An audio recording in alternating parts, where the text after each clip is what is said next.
You will hear a conversation between two students. The students are talking about a house they might rent.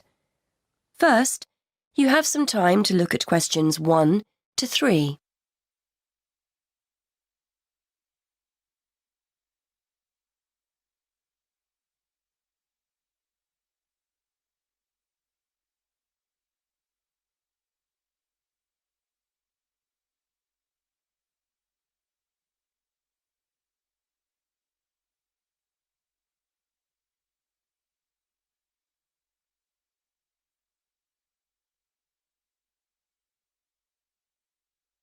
You will see that there is an example that has been done for you.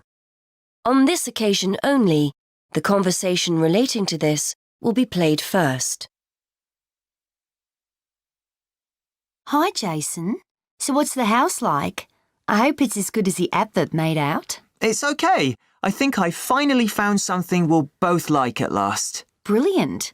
So what's it like? Well, it's within walking distance of uni. It's in a residential area. There aren't many students living there, but it's easy to get onto campus. And the city centre is only a bus ride away.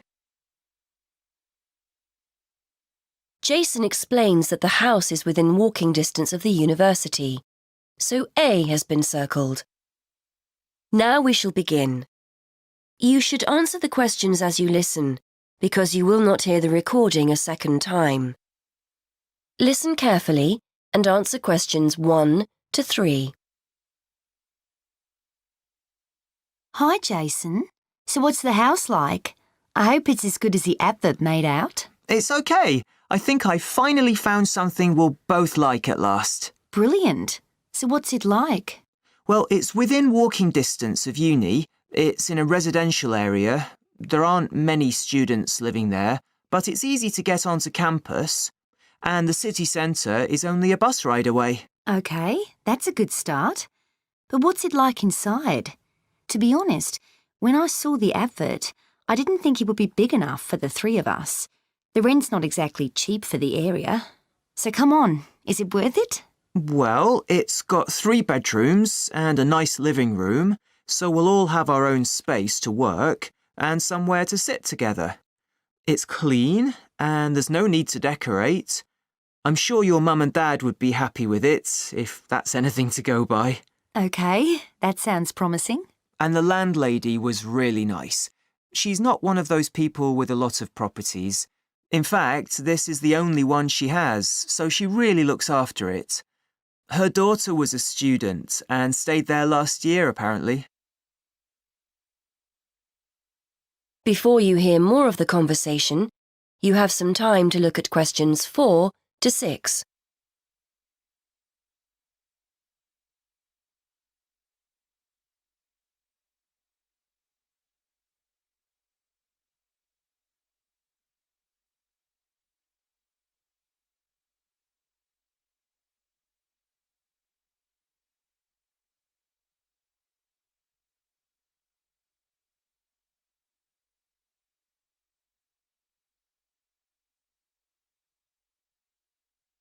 Now listen and answer questions 4 to 6. Good. The advert said there's no garage, but I can park on the road outside. I checked, and there are no parking restrictions along that road. I know there are some shops in the neighbourhood, so we'll be OK for food and basic things. Yes, that's right. It's a nice house, and the kitchen's fine. I suppose it's not exactly modern, but it's clean and functional. All the things you need, washing machine, cooker. There's no garden, which is a shame, so nowhere to sit in the summer. But there's Wi-Fi, so all in all, I'm happy with it. Before you hear the rest of the conversation, you have some time to look at questions 7 to 10.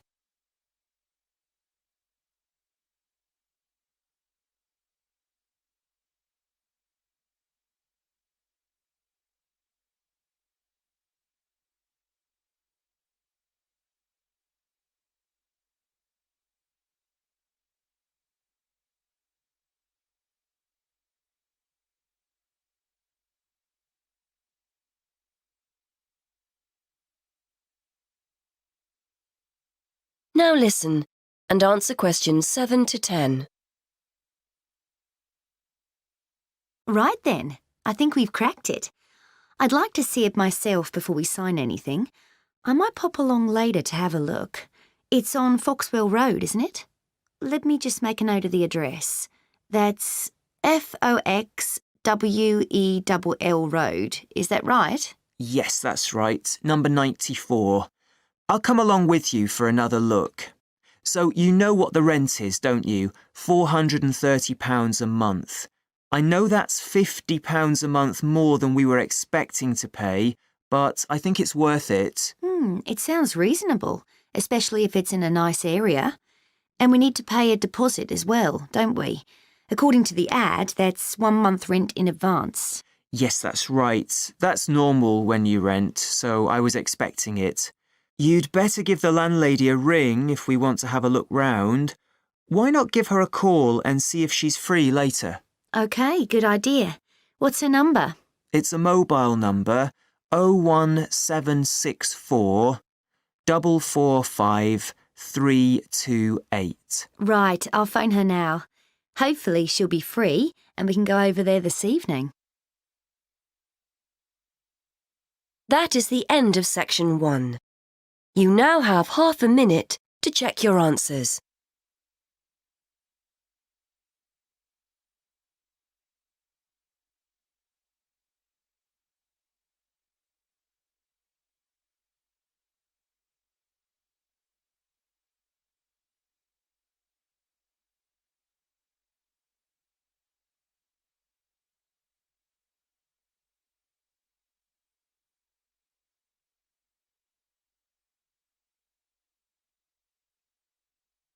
Now turn to section 2.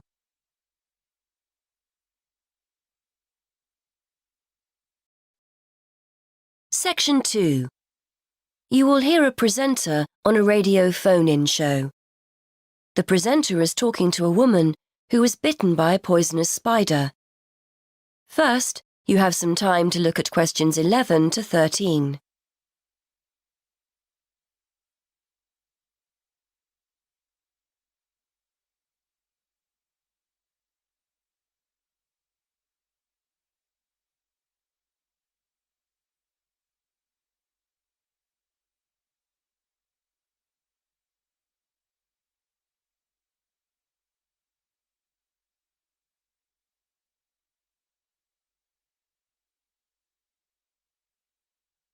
Now listen and answer questions 11 to 13. Today, we're continuing our Traveller's Tales. On the line we have Amanda Toddington, who had quite a nasty experience in Australia last year. Isn't that right, Amanda? Yes. My husband and I were on holiday and we were staying at a friend's house on the coast near Brisbane. It was towards the end of the holiday and I was about to go into the garden and enjoy my breakfast. I walked out into the kitchen, slid my left foot into my shoe and felt a tiny sting. It was pretty painless, but I shook the shoe off my foot and saw this tiny spider running out as the shoe hit the wall. Anyway, not being an expert, I presumed the worst, that I'd been bitten by something that was going to kill me, and I completely lost control. I don't think I've ever screamed so much in all my life. We'd been told beforehand to always check our shoes before putting them on, as it's a common way to get bitten. So I suppose it was my own fault, really. So what was it that had bitten you? Tony, that's our Australian friend, he immediately asked me if I knew what had bitten me, and I pointed to the corner of the room where I'd last seen the spider. He picked up a jar and found the creature in the corner where the shoe had hit the floor. "It's a redback," he said, and he gently placed the jar over the spider. The funny thing was, we'd been talking about some of the creatures we needed to be careful of a few days previously, and as he said the name redback, the conversation came flooding back to me. In particular, the fact that the bite can be extremely painful. I've found out since that the redback is from the same family as the black widow spider, and it's the female that does the damage, which it turned out was what I'd been bitten by. Before you hear more of the radio show, you have some time to look at questions 14 to 15.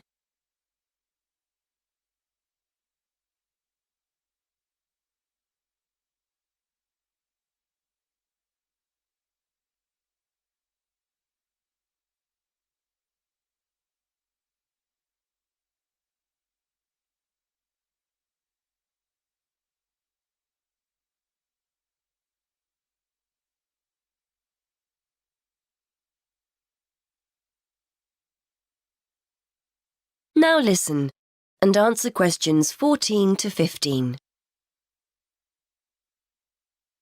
You must have been absolutely petrified. You can say that again. I remember feeling quite confused. I wasn't in a great deal of pain to begin with, and yet I could see from our friends' faces that they were concerned. Tony explained that the venom or poison of the bite spreads quite slowly, so the pain doesn't feel too bad at first. Gwen, Tony's wife, brought an ice pack, and Tony held it against the bite to make it less painful. Apparently, you're not supposed to put a bandage on the area, as this can make it hurt even more.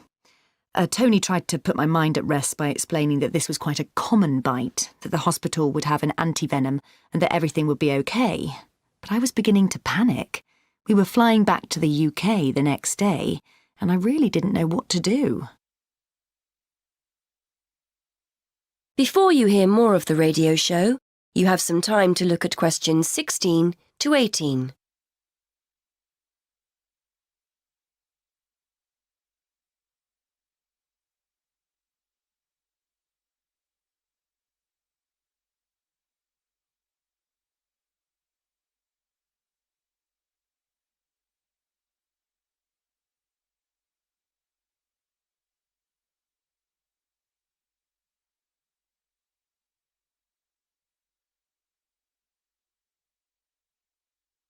Now listen and answer questions 16 to 18. So what did you do? Well, Tony phoned the doctor, who told him to check my symptoms for the next hour or two. As time went on, the pain became very intense, from my foot right up to my knee. My husband was on the internet and was reading out the possible symptoms. I wasn't feeling sick, and I hadn't yet developed a fever, but I had a terrible headache, and my foot was beginning to swell up. At this point, Tony decided to take me to the local hospital to be on the safe side. I really didn't want to go, as I had visions of being kept in for days and all our plans being spoilt. But Tony and my husband insisted. When we got to the hospital, I was relieved to see how casual everyone was when Tony explained I'd been bitten by a redback spider. They told me to take a seat and got on with their work. Before you hear the rest of the radio show, you have some time to look at questions 19 to 20.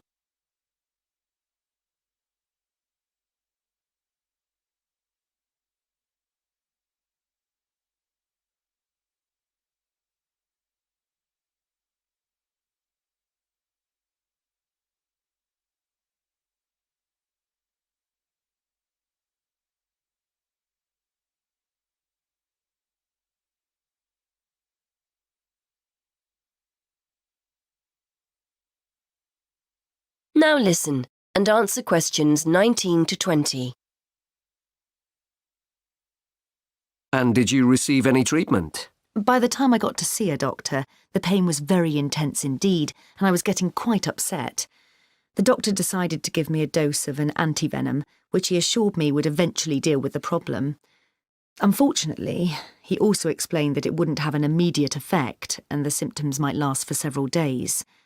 But the story has a happy ending. My husband managed to book us onto another plane 1 week later. And even better news was that the symptoms of the bite finally cleared up after about 24 hours. Within a couple of days, I was back to normal again. So thanks to the spider, we managed to extend our holiday by a week. That is the end of section 2. You now have half a minute to check your answers.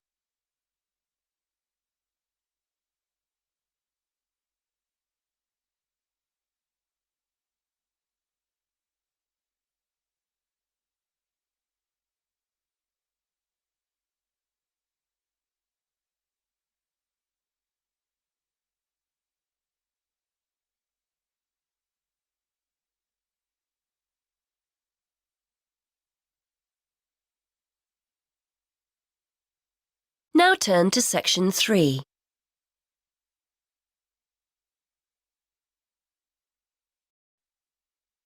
Section 3. You will hear a conversation between a university tutor and a student who has recently started at the university. First, you have some time to look at questions 21 to 25.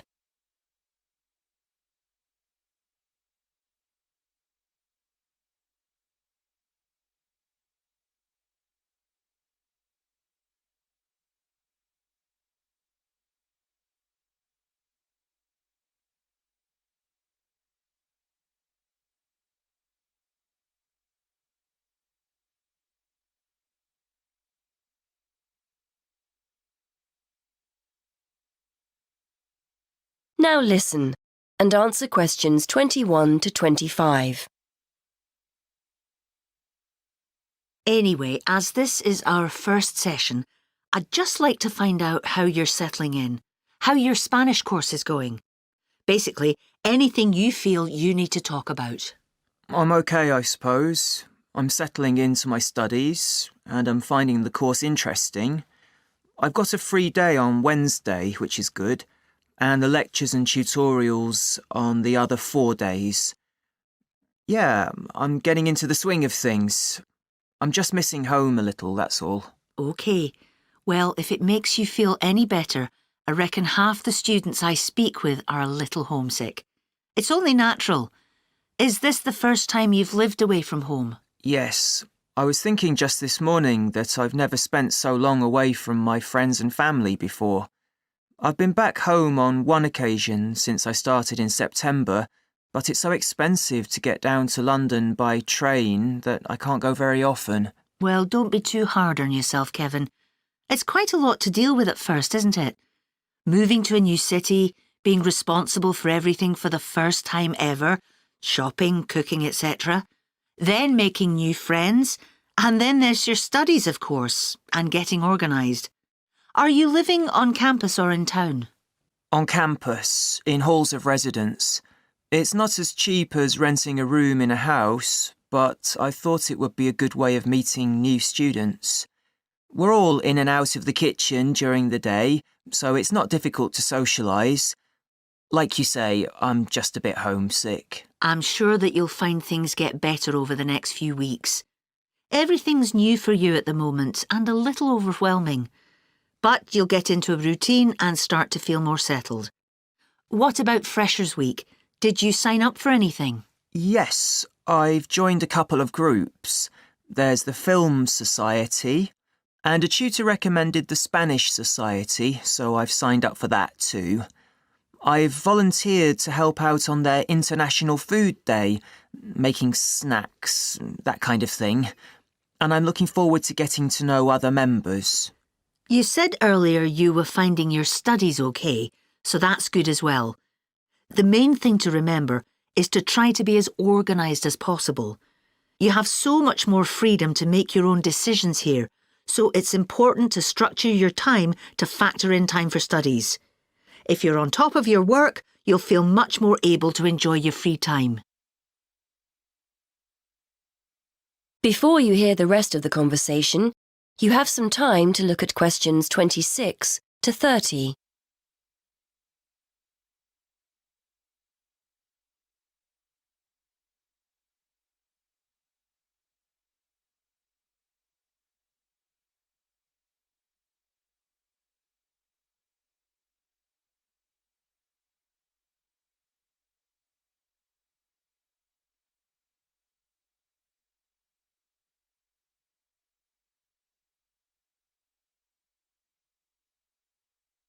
Now listen and answer questions 26 to 30. I was hoping you could help me with my essay writing. I seem to be spending ages writing and rewriting essays and, well... The best bet is for you to sign up to the University Writing Tutorial Service.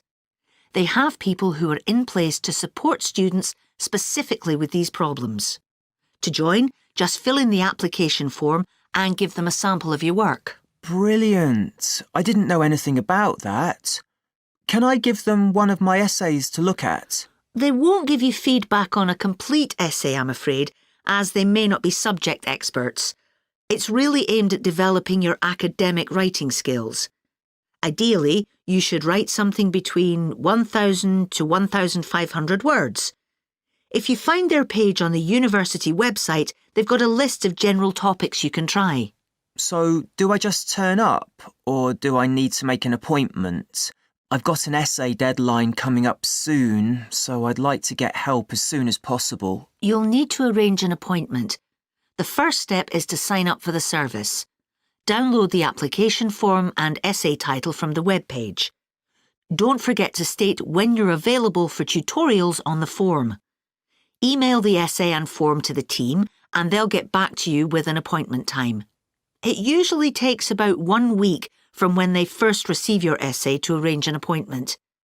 You're usually given 1 tutorial a term, but they may offer you further sessions if they think you need them. OK, I'll do that. Thanks for your help. That is the end of section 3. You now have half a minute to check your answers.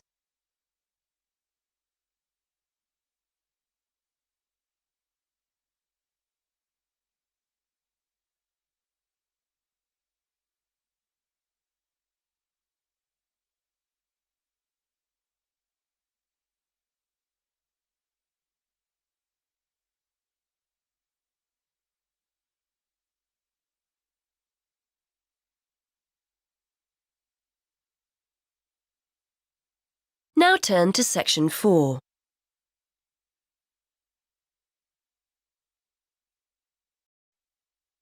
Section 4. You are going to hear a lecturer giving a talk on a type of fundraising for business called crowdfunding. First, you have some time to look at questions 31 to 32.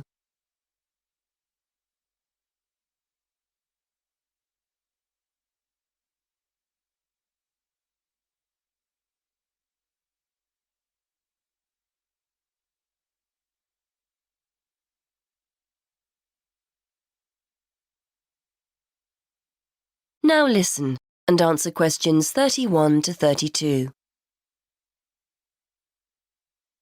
Good morning, everyone. Today, we're continuing our look at funding opportunities for small startup businesses. The emergence of social media has given companies the ability to connect with fans and potential customers directly. On the back of the growth in social media, a model of raising finance has emerged known as crowdfunding. This revolutionary way of raising finance began with micro-lending in the 90s. More recently, an equity-based model has emerged that allows people to invest directly in a new company. We're going to examine this in more detail later, but let's turn first to a third model, which I'll term a fan-based model. With this model of crowdfunding, individuals are encouraged to give an amount of money to support the launch of a project or initiative without the promise of any financial return. Instead, there's a reward for donating. This contrasts with the micro-lending model, which would require a return on investment, and the equity-based scheme, which may offer shares. Before you hear the rest of the talk, you have some time to look at questions 33 to 40.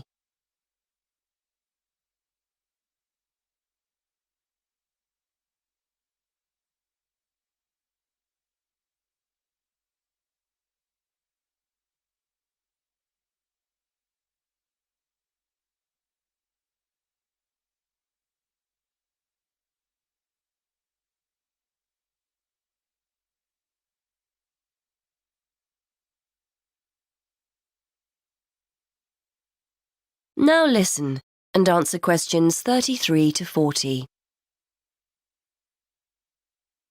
Crowdfunding portals or websites allow the business concerned to present the initiative along with the financial target required. There's a fixed time limit for fundraising, and if the target amount is reached, all donations are paid to the company or individual. Whether it's an author planning to write a new book, an independent film company looking to make a new film, or a technology company with an idea for an app, the person or company needing funding would turn to its fan base for support. This is managed through one of the many crowdfunding online portals that have emerged. Of course, a fan or supporter of a particular initiative is likely to give money anyway. But donation-based crowdfunding will often make donating even more attractive by offering a rewards-based incentive scheme. Let's take a film company, for example, that needs funding for a new film. For a small set donation, the donor might be offered a free ticket to the premiere or a DVD of the film. A larger set donation might be rewarded by the chance to attend a launch event when the film goes live. Those people who make bigger donations could even be offered the chance to meet the cast of the film, whilst the highest level donation could see the person's name mentioned in the film credits. For companies that already have a significant fan base, crowdfunding offers a fantastic opportunity to raise money quickly from a large number of people, each of whom donates just a small amount of money. Compare this to the time and effort that would be needed to sell your idea to investors or your bank manager, particularly in an age when raising finance can be difficult. The company may also have links with partner companies or organizations that run fundraising events. In this case, you can significantly increase participation by working with these organizations to promote your crowdfunding project. Another significant advantage is that you can reach out to your fan base for feedback on the project while it's being developed, thus making the final product more appealing. Crowdfunding enables you to raise awareness of the product at an early stage, thus increasing the potential for sales. With so many people behind you, it can also act as a great incentive to get the best possible product out on time and on budget. However, there are disadvantages to bear in mind. The model can be described as all or nothing. If you don't reach the monetary target required in the agreed time, all promises of donations are cancelled and no money is paid, leaving you back at square one. Should this happen, or still worse, you receive the funding but are unable to come up with the product, not only will your fans end up disappointed, but the portal will record the fact that you failed to reach your target, or that the initiative failed. Fulfilling all the pledges that you've made to people can also be very time-consuming. For example, remembering to send out copies of books or free cinema tickets can sometimes be forgotten in the excitement and frenzy of launching your product. People sometimes forget to factor in the cost of rewards when calculating profit margins. But these can be significant. And finally, if you have a small fan base, for example, you're a new company or have a small social media footprint, raising awareness of your initiative will be challenging. These drawbacks aside, donation-based crowdfunding is a wonderful opportunity for individuals or small startups to raise funds for that exciting new project whilst reaching out and connecting to the people who are most likely to support and promote your work for you.